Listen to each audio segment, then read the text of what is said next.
Constructive Voices, the podcast for the construction people, with news, views, and expert interviews. Hello, I'm Steve Randall. Welcome to Constructive Voices, the second episode of January, the second episode in our Biodiversity Month. And we have two guests for you today. It becomes even more urgent to try and really address these negative trajectories that we're currently on and leave a better place for the next generation.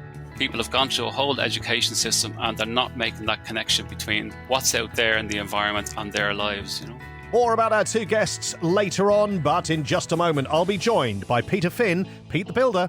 Constructive Voices media partner in Ireland and the United Kingdom is Construction Industry News. Since 2002, Construction Industry News has been focused on the very latest projects and developments within the UK and Ireland. So, Pete, we're back already. It seems like it was only a week ago we were talking. That's because it was. How are you doing? All good, Steve. Time waits for no man or no woman. Yes, time is moving on and we're going to move with it. We're going to keep the conversation building. We're going to keep on discussing the important subjects. And again, this month we're talking about biodiversity. And of course, the subject which, we can't look past, how our industry is going to be affected in a financial way by the results of what we've seen and the change that we're going to have to make within our industry going forward. But it's not all bad news. There's also opportunity there. Yeah, definitely. And when you talk about finance, I mean, the focus of the kind of big financial world, those who are in venture capital and things like that, they know that they have to use that money to make a difference. That's what people who have money want to do now. They want to use it for impact investing so that they can see that when they commit their capital to particular projects, not only does it produce, in the sense of a construction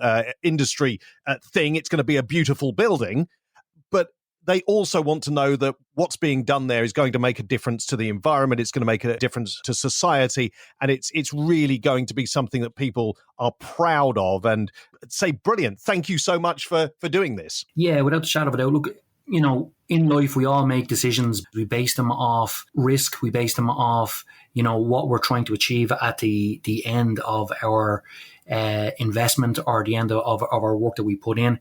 And look, we can all make short-term investments with short-term returns, or we can make long-term investments and long-term returns. And look, we need to start thinking long-term now. We have to stop our short-term thinking. We have to invest in our planet, basically. And how we get there is through education, and it's through, a change of mind and a change of perspective. Yeah, education is such an important one. And we've got a guest coming on who's going to explain a lot more about how we do that. But I did say, Pete, we've got two guests on this episode, and Jackie DeBurka has been speaking to them. The first is talking about finance. I'm Margarita Skarkou. I'm a venture capital investor at a climate tech fund called 2150 based in London and Copenhagen, investing globally. I'm originally an engineer, civil and environmental, worked in sustainable development and briefly in construction and then spent the best part of a decade in finance, the last sort of 4-5 years of that, focusing specifically on sustainable finance and investing into technology companies. How do you feel that this interesting combination of your MEng civil engineering degree from the University of Edinburgh, but also your CIMA certification as a business accountant, how do you feel those have positioned you to do the work that you're doing now? Yeah, it's an interesting question. And I often say I've kind of gone full circle in a way, because having sort of steered clear from the engineering world and gone into corporate finance, I've now come back into a role where some of those technical skills and knowledge of what it means and what it takes to construct infrastructure and work in that environment are highly relevant, because the core focus of 2150, as I'm sure we'll get into more, is on urban sustainability. So built environment is at the heart of the companies we like to invest into and the technologies we focus on. So having that engineering background, engineering degree, allows me to speak the same language as a lot of our founders, and really understand some of the opportunities as well as the challenges. And I think there's also a certain mindset that people who are attracted into engineering tend to have, and are able to really cultivate, which is taking sort of complex problems or systems and breaking them down into component parts and really problem solving, which certainly comes in handy when we're trying to deconstruct what are often quite complicated technologies and businesses that we seek to invest into. So that's the sort of engineering side. I mean, the accounting qualification helps because at the end of the day, as an investor, our job is to understand the tech, understand the company, understand the market, but also be part of a journey with these companies of building businesses that can be profitable and can grow their revenues significantly in order that they can also then have a significant impact on our climate. And so it's certainly come in handy to understand P&L statements and income statements and cash flow statements and balance sheets, which is just part of the job whenever you work in any sort of finance role. Perfect. So let's just talk just about your work in general. How do you work? What is an overview of exactly what you do? Because from what you've just explained there, Margarita, your educational background makes you excellently fluent in the work that you're doing from how you've described it. Yeah, so just to maybe take a step back, and in case some of the audience isn't familiar with the venture capital world, we're an organization that seeks funds from other investors, and those might be pension funds, they might be banks, they might be large corporates, or in our case, often strategic investors from the construction and real estate world that have identified the certain challenges, but they're not necessarily very well positioned to understand or invest into innovation directly. And so we take on those funds and seek to invest them directly into startup companies, so early stage businesses that have identified a problem and are developing a particular solution to address that problem. And so the job, I sit on our investment team. I think I'm in one of the most privileged jobs in the world. I get to meet founders and entrepreneurs on a daily basis, understand the market that they're operating in, what are the problems that they're seeking to solve, and how are they approaching that. And so our job is to, first of all, understand certain themes such as biodiversity, which is the topic of today's conversation, in detail. What are some of those challenges and opportunities? What are the different ways in which those challenges and opportunities can be addressed from a solution perspective? Often there's a heavy technology component embedded in that, whether that's machine learning, whether that's sort of new industrial technologies, and then really ultimately make sure we're backing the best teams and the best solutions that we think are well positioned to grow and win in large and growing markets and make a return for our investors, as well as in 2150's case, because we are a sustainability focused fund, ensure that we're having a real tangible and quantifiable impact, positive impact on our society. Okay, and on a personal level, Margarita, you became a mother for the first time in 2022. How does that make you feel about the work that you're doing and about climate change and biodiversity loss? This is a really interesting question because over the course of my career, I've met and come across a lot of people who are devoting their careers to sustainability and climate change. And often the catalyst they all mention as the point at which they decided to really double down and focus on this was having children. In my case, I'd say it's a little bit different. I grew up in a very environmentally conscious family. I grew up on a Greek island, sort of surrounded by nature and the ocean, and being very passionate about protecting and being a custodian of our environment. And for probably since my school days, I've been working as part of environmental groups, and I studied civil and environmental engineering. And so there's never been a doubt as to whether or not this was important for me and whether or not I wanted to at some point devote my working life to this topic. I think what's maybe changed, having had my daughter, and I also have 3 stepkids as well, is that it becomes even more urgent to try and really address these negative trajectories that we're currently on and leave a better place for the next generation, because we are really talking about their life. It's not a 200, 300, 400 years from now thing. It's very immediate. So I think it hasn't fundamentally shifted whether or not this is something I care about, but it makes it even more imperative that I devote the rest of my working years to this. You definitely have an unusual background compared to maybe the average VC, maybe in a city like London, etc., coming from one of the Greek islands. Which Greek island was it? Yes, that's true. It's an island called Naxos, which is in the Cyclades region in the south of Greece. Beautiful, beautiful. Now, biodiversity loss, Margarita, is a critical part of the climate crisis, but the methods for investing and protecting it are really far from established. What are your own feelings about this statement? I think largely this statement is true.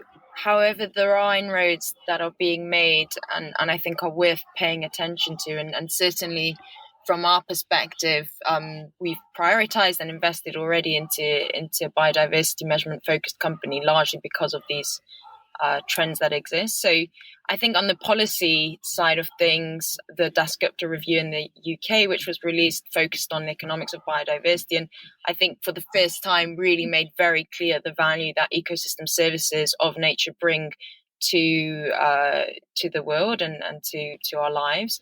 Current extinction rates are around 100 to 1,000 times higher than the baseline rate, and they're increasing. And that has a very, very tangible impact on a number of different things that we rely on, such as sort of food systems, water systems, and it's fundamental to focus on. In the UK, again, the Natural Environment Research Council has a number of work streams and funded projects. A lot of this work currently sits in the academic sphere, but it's starting to feed into the corporate and business world. And I think COP15 is going to really make sure that biodiversity gets to the top of the agenda over the next couple of years.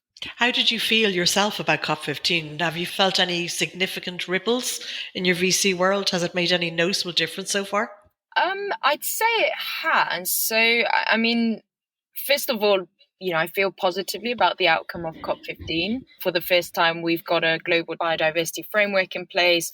There's a very clear 2050 vision and some specific targets that the world and the participating countries would like to hit by 2030. The most noteworthy being that, at least 30% of land and waters protected, which is vital. As someone who's been focusing on this topic for a while, we were hopeful, and I like to think that we saw this coming. And so we invested into a company called Nature Metrics last year that specifically focuses on biodiversity measurement, which is one of the biggest gaps, I think, to doing more. We've certainly seen more and more, increasingly more VCs becoming interested in this topic and seeing it as a big opportunity to invest in. And as a result, there's also increasingly more companies now focusing on measuring and restoring and improving biodiversity, which is just fantastic to see. For those VCs who haven't taken those steps so far, Margarita,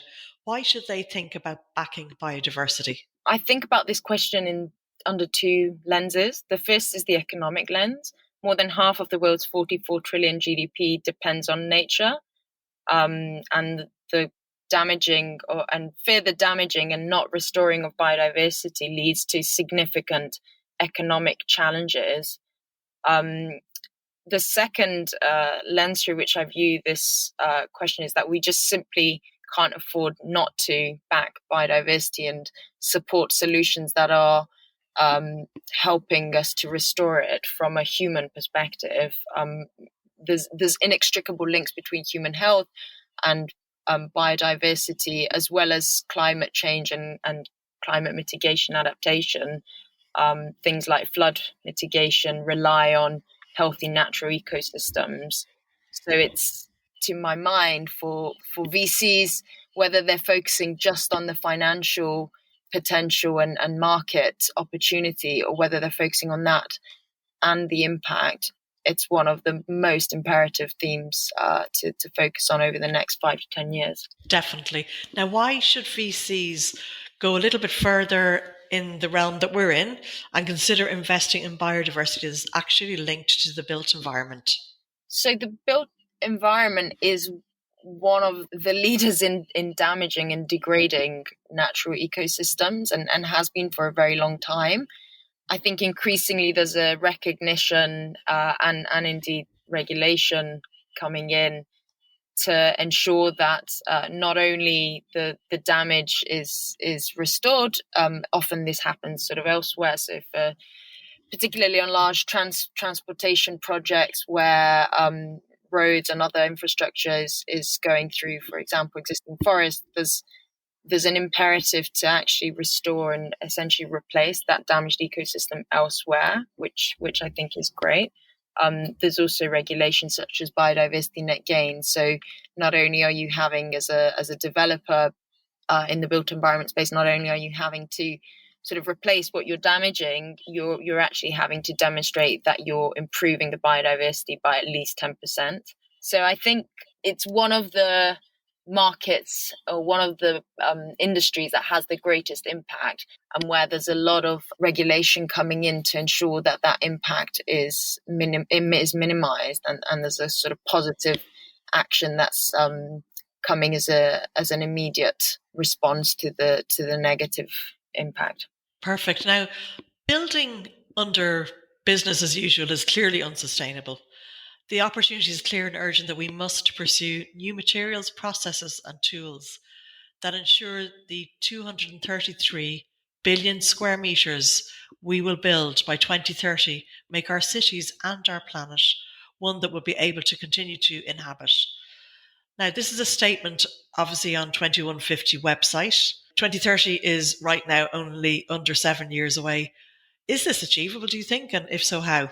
Thank you for referencing our Unsustainable newsletter series. I don't know if that was intentional or not, but for anyone listening to the podcast, we do thematic deep dives within our fund that help to inform our thesis, and we tend to publish these as part of a newsletter series. So do feel free to read more about that. I think inaction while demanding perfection guarantees poor results. We can reach for good ahead of 2030. There's a number of reports that have been released in the last sort of 6 months that demonstrate the 1.5 degree world is increasingly a hard to achieve dream, let's say, but we're optimists. Part of the reason the built environment is at the heart of what we invest in at 2150 is, first of all, that relative to its emissions, it's one of the most underfunded segments within climate tech. And then secondly, specifically in relation to your point of what can we do in the near term, it's traditionally been a slow-moving industry, yet there are solutions that exist today that can be deployed and have a real impact on reducing emissions and improving biodiversity. So I've already referenced Nature Metrics, which is the biodiversity measurement and restoration company we've invested into. Other examples include AMPT, which have developed electric generators for construction sites. So today, the vast majority of construction sites around the world are powered through diesel, and a very damaging kind of diesel, which leads to air pollution and other issues for urban environments. That's something that can easily be addressed and have a significant impact. I think what's important is speed where those solutions exist. So the larger companies actually adopting these solutions, and then collaboration across different industries and fields, mitigating where we can, but also accepting that we are at a point that adaptation is something we need to think about and really start to consider, particularly for certain parts of the world that will be more acutely affected by climate change. That's an excellent example, Margarita, of something that, as you said, could make significant impacts and positive changes today if adaptation and collaboration were in place quickly enough, obviously. How do you envisage, Margarita, being able to get investment at the full scale that is urgently needed?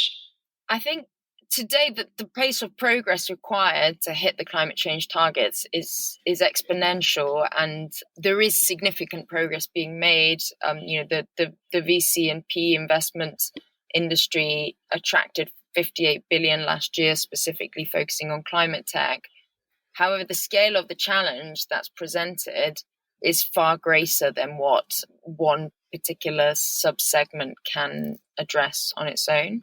So we feel collaboration is key, and that includes collaboration between the financial world and the the policy world, as well as collaboration between different financial players. So that the scale of the challenge and transformation and just the capital required, which is trillions per year, every year, can't just be satisfied by venture capital. We need to work with banks. We need to work with infrastructure providers. We need to work with debt providers. I think it's collaboration is key, and fast action.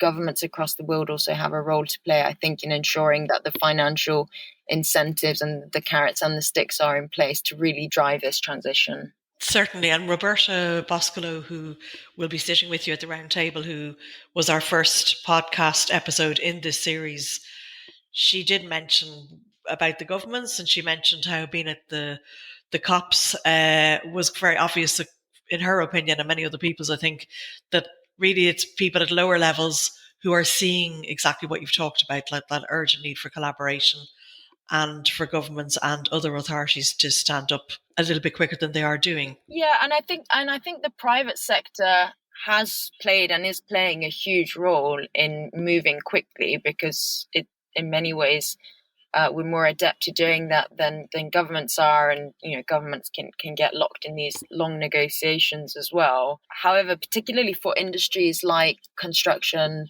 and sort of built environment at large, I think there is a really important role to play, because a lot of the barriers to adopting solutions that are more climate friendly come from things like building codes, which, while particularly as an engineer I appreciate can't be changed overnight, there are changes that can be made that would lead to far faster and greater innovation from a decarbonisation perspective. And a lot of that, the private sector can only take things to a point. There's a point beyond which the policy environment also needs to help. That's absolutely true. And again, you mentioned biodiversity net gain earlier in our chat. The law that's coming in the UK is for 10%, which, as I said to Roberta, is that enough? But it's a good start, isn't it? Yeah, absolutely. And I think other governments across the world are implementing similar changes.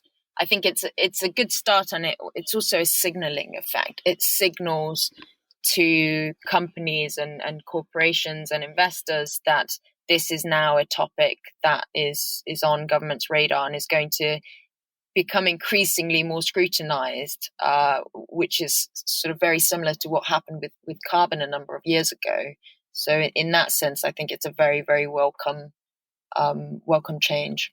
Certainly. Now, going back to investment, how can we, not only we have the challenge of getting enough investment and quickly, but how can we also avoid, Margarita, that money doesn't get piled into schemes that really aren't doing any good, or they appear on the surface to be doing good, but in fact, it might even be, doing inadvertent harm, like the likes of, tree planting that can actually damage plants that are on valuable habitats, as one of the many examples?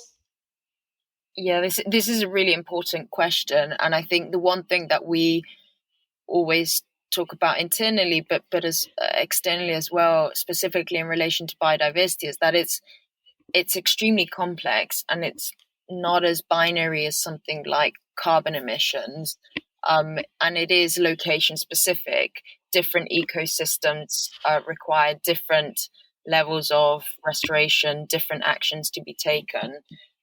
So I think it's a really, really important question, really vital to get this right.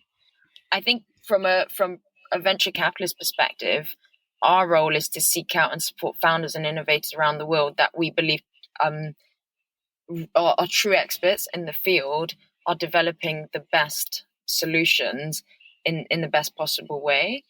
I think the more we can find and back the right founders, the less space there is for inaction or greenwashing that stands in the way of progress. I think the other thing I would add is that very early on in our fund's development, our partners recognized the need to have someone on the team full time who is a real expert in sustainability. And my colleague Peter Hirsch is head of sustainability, and he holds us accountable. It's part of our job as well to ensure that we know enough about what we're investing in to ensure that we don't cause inadvertent harm.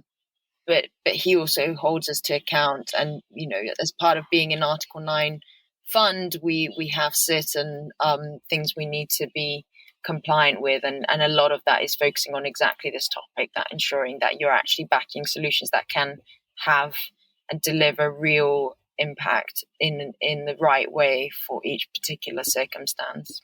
So integrating biodiversity into investment strategies, it requires, as you've already elaborated on, firstly defining what it is, what is the concept that it's going to do, the kind of good that you're hoping to be involved in.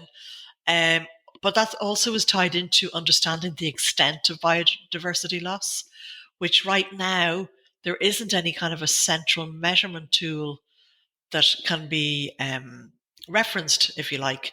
That perfectly brings in the project that you already mentioned earlier, Nature Metrics. Would you like to tell us about that?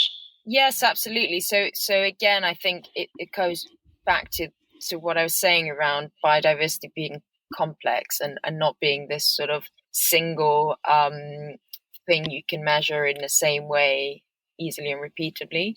And this measurement gap is exactly what we identified and what we're seeking to address through our investment into Nature Metrics. So Nature Metrics is a company focusing on measuring and restoring biodiversity, and they achieve that through environmental DNA. So the service is a relatively straightforward one.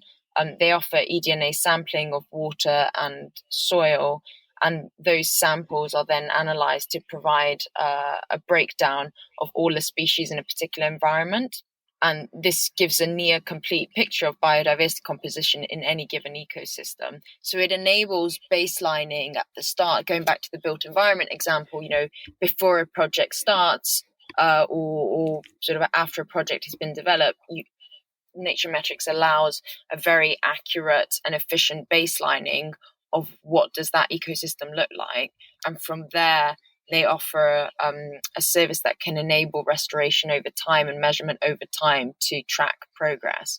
So having a clear measurement solution like eDNA that can be applied on that global scale, I think is a crucial step in addressing these biodiversity concerns and building solutions, because it's complex. And so you need a very comprehensive way of establishing that baseline as a way of then improving on that. So is that robust enough at the moment, or it's envisaged to be robust enough to become a global reference? I mean, the solution itself is robust in terms of the accuracy it provides. And they actually at COP15, Nature Metrics just launched a world first nature measurement digital product, which is powered by DNA. I think they're also working very closely with a number of NGOs, charities, and international organizations on what does that baseline look like? What does good mean for any given ecosystem? There is a lot of work that's happening already on this topic, and one of the reasons why we got extremely excited about Nature Metrics and backed them is because the founder, Kat Bruce, is a world expert on this topic. She's been part of discussions around biodiversity measurement and monitoring, specifically environmental DNA, for a number of years. So there is progress being made, and we definitely see Nature Metrics as the current leading solution out there that is well positioned to measure in the natural environment. It sounds really, really, really interesting. 2150's investment thesis focuses on major unsolved problems across what it calls the urban stack, which basically makes up every element of the built environment, from the way our cities are designed, constructed and powered, to the way people live, work and are actually cared for. Can you elaborate on this, please, Margarita? Yeah, absolutely. So we've used cities and urban technologies through the lens of the urban stack, as you've mentioned, which represents 4 interconnected but also interdependent layers that we feel collectively make up an urban environment. So our hope is that by investing across all these 4 layers, 2150 will be able to promote that systemic change that is so much needed in cities. And the reason we focus on cities is twofold. Firstly, 80% of global GDP comes from cities, as do 70% of global emissions. And there's a huge shift and increasing urbanization happening across the world, particularly in the developing world.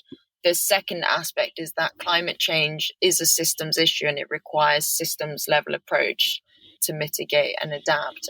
And cities are the perfect system where a lot of these solutions can and should be applied. So just to elaborate on the 4 layers of the urban stack, and for any entrepreneurs that are listening to this podcast, the 4 areas we invest in are into the experience layer. So this is really about allowing citizens to work, live and stay healthy and secure within an urban environment. Second layer is operating. So solutions that optimize urban assets, from sensor-equipped cities, buildings, facility management to logistics and supply chains.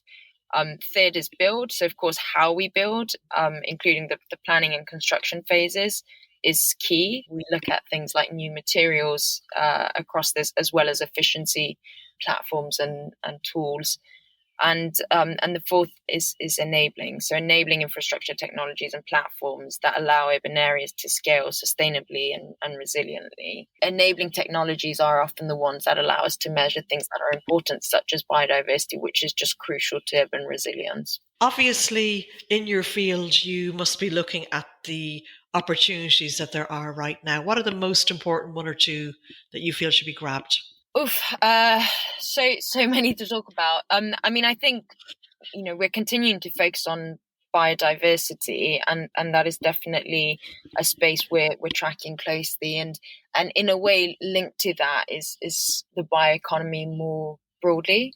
And I'm not the expert on this. One of my colleagues who has a PhD in biology is very much the expert, but what's a fascinating change that we've seen is that a lot of the new materials that are being developed are actually bio-based. So taking bacteria and growing them in a controlled environment that enables far more circular, resilient and environmental materials. And an example related to the built environment and a company that we've invested in is Biomason, which is actually developing concrete using bacteria. It's absolutely fascinating, and I would encourage everyone to look into that company.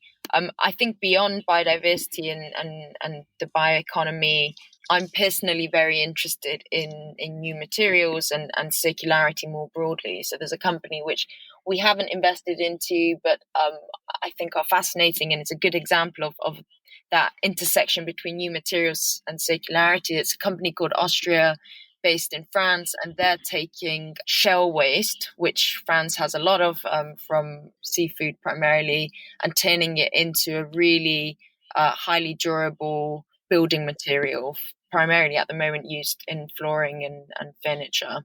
The reason I like this example is because actually the waste from shells is a big problem, because they build residue in the water, and that does actually damage biodiversity. So a lot of the shellfish processing companies actually need to pay to have this waste removed and then processed, which is a really damaging process in itself. And a company is sort of using that as a raw material to produce a material that has a zero carbon footprint. So there's a lot more opportunities that I could go into, but I think those 2 areas are the ones that I'm most excited about and most fascinated about right now. That material sounds absolutely fascinating. And it's beautiful. It's absolutely beautiful as well. It's sort of as beautiful, if not more, than a really nice marble, which is an additional benefit. That was going to be my next question, Margarita, was, how it sounds like it could be beautiful. And then on top of that, it's coming from the sea, which we're so connected to, so many of us. Absolutely. Fascinating. Now, let's talk about, you did touch on it briefly earlier on, how human health and the built environment itself and biodiversity are inextricably linked. Now, you've your background from Barclays and all of your own knowledge and experiences that you've accumulated. How do you feel venture capital can step in and embrace this concept? A challenge for us as venture capital investors is that while we ultimately need to understand those different impacts on that systems approach, we also need to identify specific solutions tackling specific problems within that can work in collaboration, but also independently have a positive impact. And that's where measurement felt like such a key important step, because if you can't measure it, you can't manage it. And that's the start to all of the co-benefits that biodiversity brings, health being one of them. I think where I see our role as venture capitalists is that, ultimately our role is to take risk around technologies and solutions that can have an impact, but measured risk through deep understanding of these key themes, deep understanding of the range of different companies and technologies, and ultimately applying the sort of skills and analytical rigor to identifying the best companies, and post-investment working with those companies to unlock greater collaboration and ensure that companies can grow sustainably from a financial and non-financial perspective. But I will emphasize again the importance of collaboration. And I think if I've learned one thing from my background is that no one can achieve anything in a silo, particularly when it comes to something like climate change and biodiversity restoration. We really need to be very, very collaborative in our approach. Yes, I would agree 100%. One of the things that comes across from this last answer, Margarita, is, there's obviously a lot of analysis that goes in and, risk analysis and measurement and so on. But from what you're saying, because of the issue being so colossal, I think there's an element of being a visionary as well, is there not? Absolutely. And I think part of what I think of as our role in taking risk is that our role is to also be visionary and try to be one or two steps ahead of what is currently status quo, and then be part of the voice really driving that change and pushing harder for faster change, because we do need to move faster. I think whether we're talking about biodiversity or climate change or carbon emissions, we really need to do more faster. Yes, I think there's probably hardly anybody who has embraced the issue who would disagree with that last comment. I guess the optimistic person in me, and perhaps the same as yourself, would maybe like to see that with everything moving fast enough and with enough collaboration, that it might even be possible to create a better world for people eventually. I mean, that's certainly the hope, and I think nature is absolutely part of any better world, and greater respect for nature and living, alongside other organisms on this planet is a vital part of that. What worries me is that there's a number of tipping points, whether it's in relation to climate change or biodiversity loss. There's a number of tipping points that once you hit that point, it's a lot harder to go back, and in many cases with biodiversity, due to species extinct, you can't. But I definitely want to end on a more optimistic note. And I think the thing I'd really emphasize is that there are solutions out there, many of which we and other investors focusing on similar topics have invested in. So would urge those in positions of authority and responsibility in large corporations in the built environment and more broadly to look towards these solutions and also be visionary and pioneers in adopting some of them. Definitely. That is obviously key to the success, not only of what we need as a world and a planet, but also to these solutions that are not being publicized sufficiently for some of the big players and the medium players to adopt them. So what are your hopes when it comes to influencing the built environment sector through our chat today on this podcast, and then the roundtable that you're going to be part of at the end of January? What are your hopes out of this? Two things, probably. I think the first one, for those people within the built environment sector who are interested but perhaps not incredibly well informed, is to really inform them about some of these problems, but also the opportunities that exist. We are on this transition, whether people like it or not. It is happening. The commitments that have been made through the different COPs, both the climate COP and the biodiversity COP, mean that the world is going to change and shift in a positive direction. And so really urging people to jump on the bandwagon if they're not already on it, and really think about the role that they play. I think specifically the built environment is responsible for 40% of carbon emissions and significant loss of biodiversity and natural habitats, as we've talked about. So thinking about that responsibility, and then the second one, which is very linked, is doing something about it. And that goes back to the point I was making around solutions that are out there and exist, and be ambitious. Biodiversity net gain is a 10% improvement, but why not push more? Why not be more ambitious? And there are companies out there that are doing that, and I'd love to see more people within the built environment sector pushing those boundaries.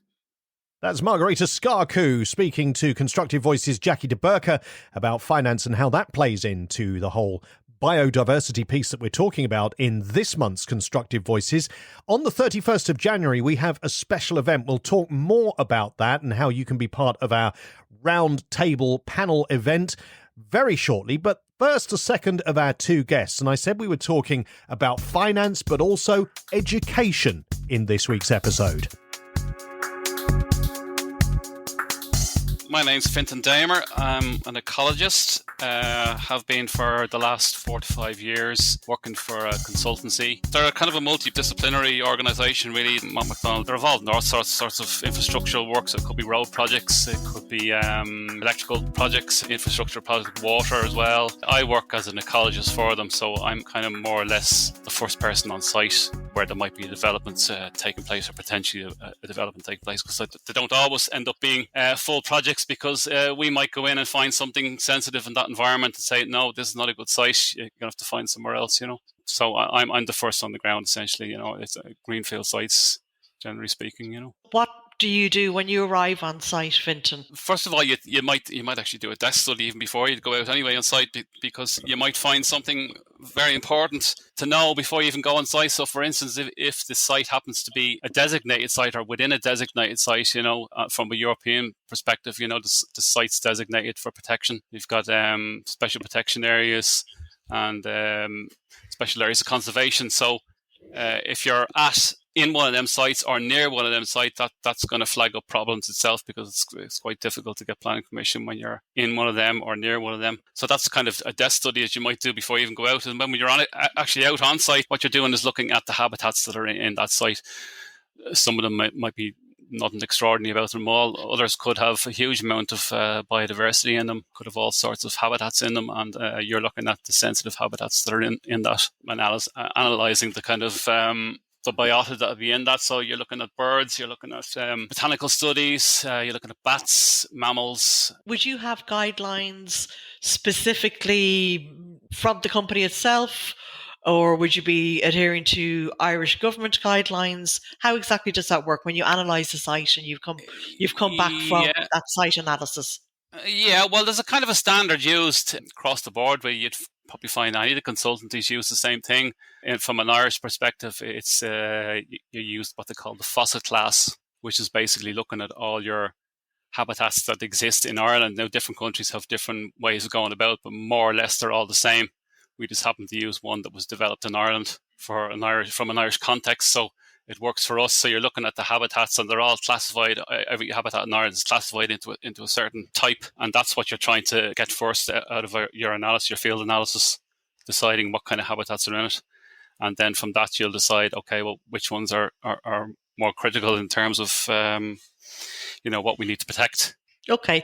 And then the next question would be, say, for example, you decide this site is acceptable if we were to do X, Y, and Z for biodiversity net gain, for example.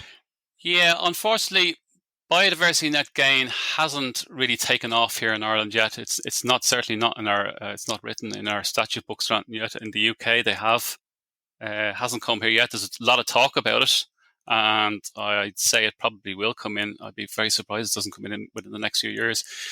Probably via an EU directive or something along those lines, I'd say, because we don't tend to jump first in Ireland.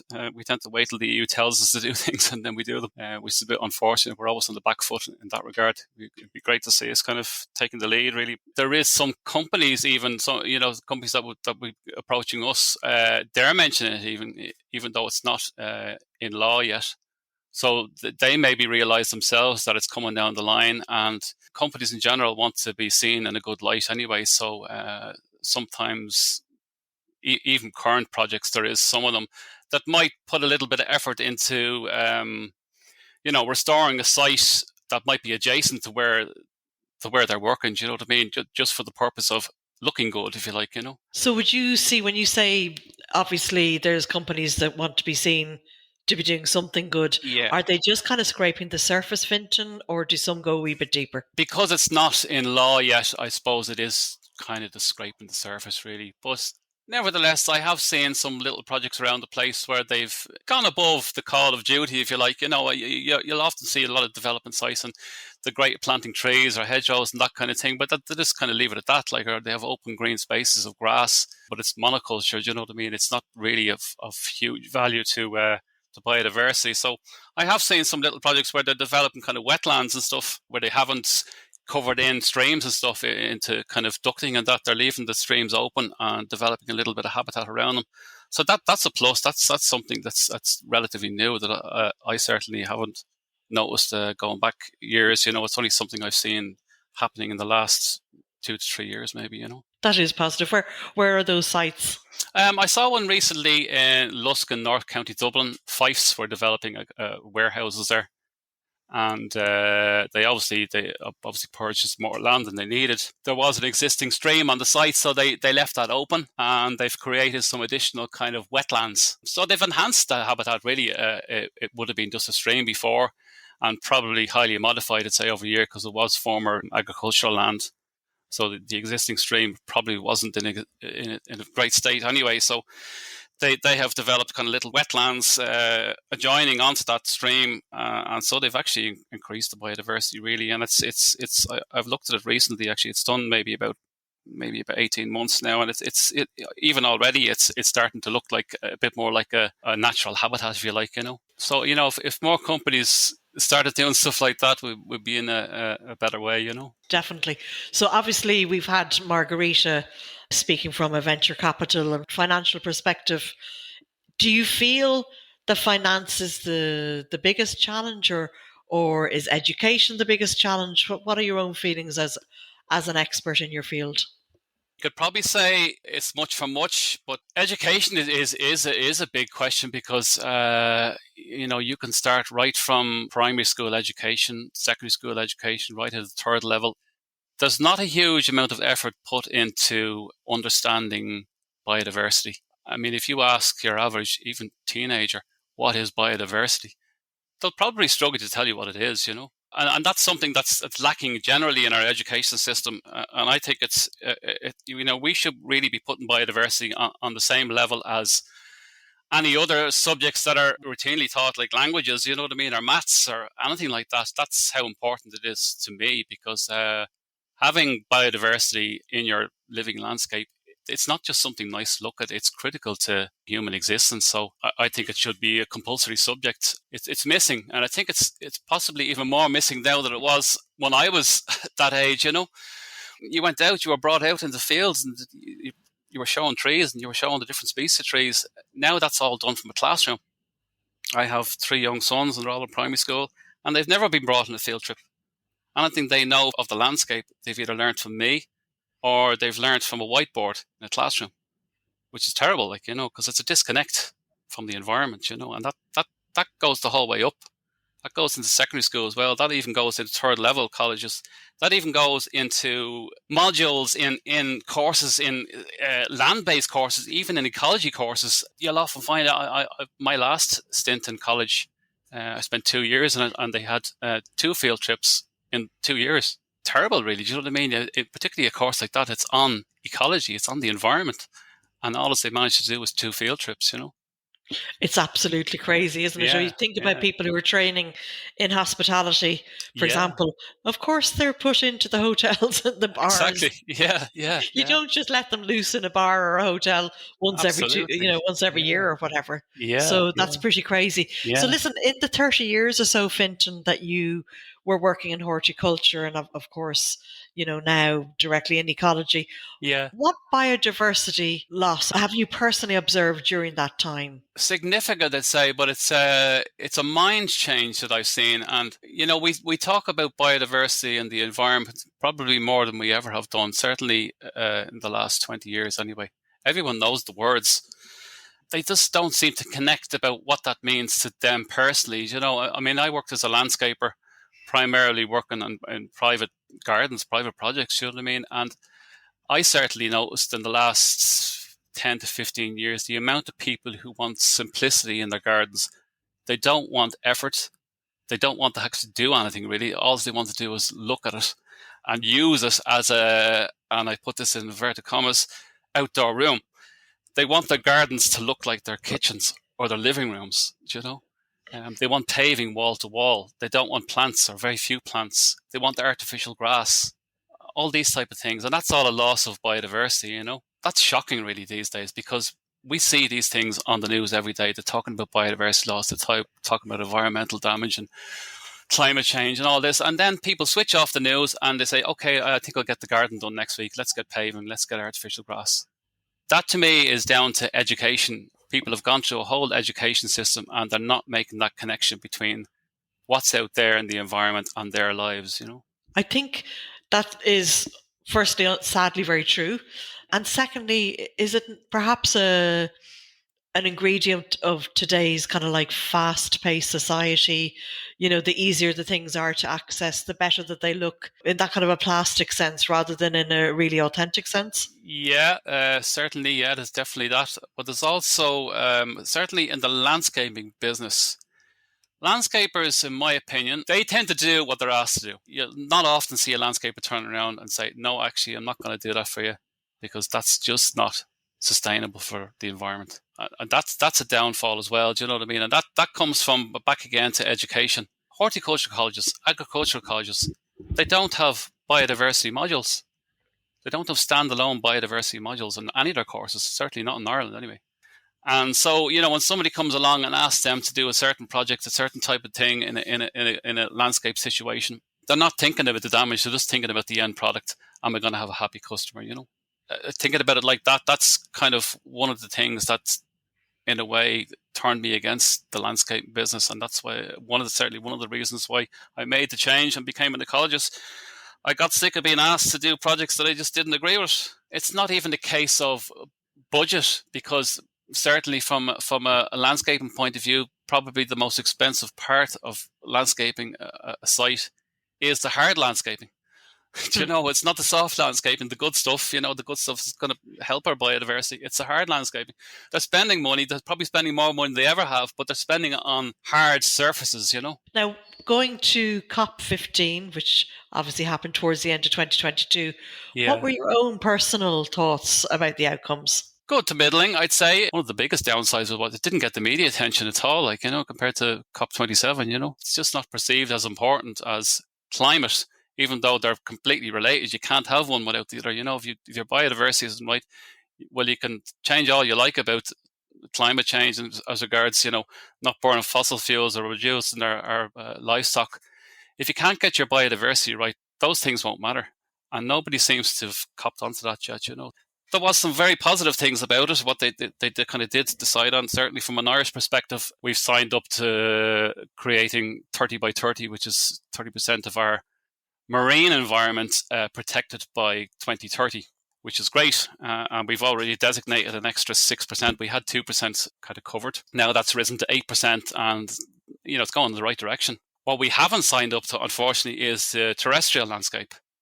And that's going to be the really big issue, because in Ireland, 66% of our land is agricultural land in private ownership.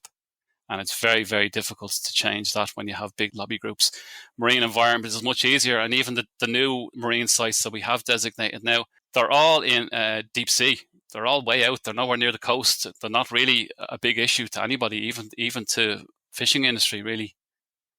So as they start designating more sites in the marine environment that are close to the coast, you'll probably find to be a lot more resistance. And certainly when it comes to terrestrial designations, that's going to be really an uphill battle. Now, we spoke to Roberta Boscolo of WMO, and she shared with us statistics that you're quite possibly aware of yourself anyhow, but that the last 8 years have been the hottest on record. How do you feel about that, Fintan?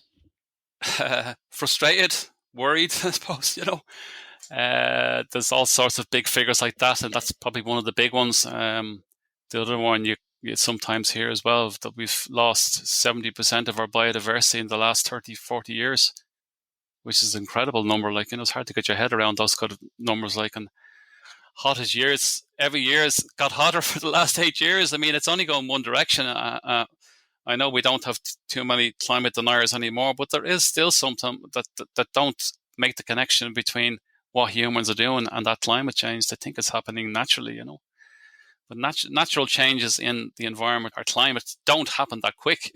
So you have to accept that it's human induced, It does cause anxiety, I mean? You do hear a little bit now in the media and that about climate anxiety. Particularly with all these protests you see with younger folk, that comes from climate anxiety, and biodiversity anxiety. I mean, I can probably say I do suffer from that myself, because I'm so close to it that every tiny little change I see in the environment, it becomes really obvious to me. Most people pass it by and they don't see it. Here in Spain, we can see, because I observe also, not maybe with your same background, but the almond blossom gets earlier and earlier every single year. For the last good few years. Yeah. It strikes you because it's so pretty, which is exactly why you really notice it. But hang on, last year was this time. This year's earlier again, Yeah. And that's the same in everything. You notice it there now with flowering times, but that's across the board for everything. Any migratory species of birds, they arrive back earlier in the spring. Some of them aren't even migrating anymore. Lots of species. I mean, we're seeing swallows in Ireland now in the winter. These birds traditionally spend their winters in Africa, as far down to South Africa, And vice versa, we're also getting losses of wintering bird species in Ireland. Birds that would have traditionally come here for the winter to get away from the harsher weather in Northern Europe. They're doing what they call short stops. So they get so far, they say, okay, the weather's okay here, we'll stay here. We won't bother going as far as Ireland anymore. So we're losing our biodiversity because of climate change as well, It's not just a human problem, it's a nature problem as well, and not necessarily a positive thing. I mean, okay, we have got some new species in Ireland as well as a result of climate change, but I think we're losing far more than we're gaining. Big issues, Yes, it's obviously very, very vast, and we're doing our best at Constructive Voices to cover some of the major issues during this month, which is biodiversity in the built environment. And of course, we're speaking to, a selection of experts, each with their own angles. And we're going to do our very best to cover as much ground as we can, Fintan, but it's huge, of course. Yeah. If you were just to focus on one challenge or one potential solution, what would that be? Absolutely, it has to be education. If we can't educate the people, then it's really, we're fighting an uphill battle all the time, We've got to basically make it so that from the very first words that come out of your mouth when you're 3 or 4 years of age, that one of those first words that you learn is biodiversity or is climate change, and understanding what they are. And if you understand what they are from that age and you grow up with it, then it's not an anxiety anymore. It's not a thing to worry about anymore. I've spoken to kids recently, they've been 12, 13 years of age. They understand these things and they kind of worry about it, but it's like, yeah, well, I won't worry about that. I'll worry about that when I'm an adult. I said, well, it's too late when you're an adult. You've already missed 10, 15 years, you know what I mean? These kids are the future, and our politicians don't understand anything. They have to ask advisors. What's this thing, biodiversity? What's that mean? Why are we worried about that, We need to go well beyond that. We need everybody. I mean everybody across the globe and across every industry to understand what these things are right from childhood up, So for one last word to the audience, Fintan, if you were in a position to educate other people in the built environment, how would you like to affect the listeners? How would you like to make them wake up a little bit more and engage and understand biodiversity more fully? Get outside. We spend too much time inside. Technology has ruined us in a way. It's too easy for us to just sit inside, sit and look at our screens, look at our phones. You could actually, it's possible to live inside now for your entire life and never have to go outside. That's terrible, We saw a little bit of it in COVID. People did start to reconnect because they couldn't go anywhere. They couldn't go to work. So they started exploring their local environments because they could walk for a few kilometers.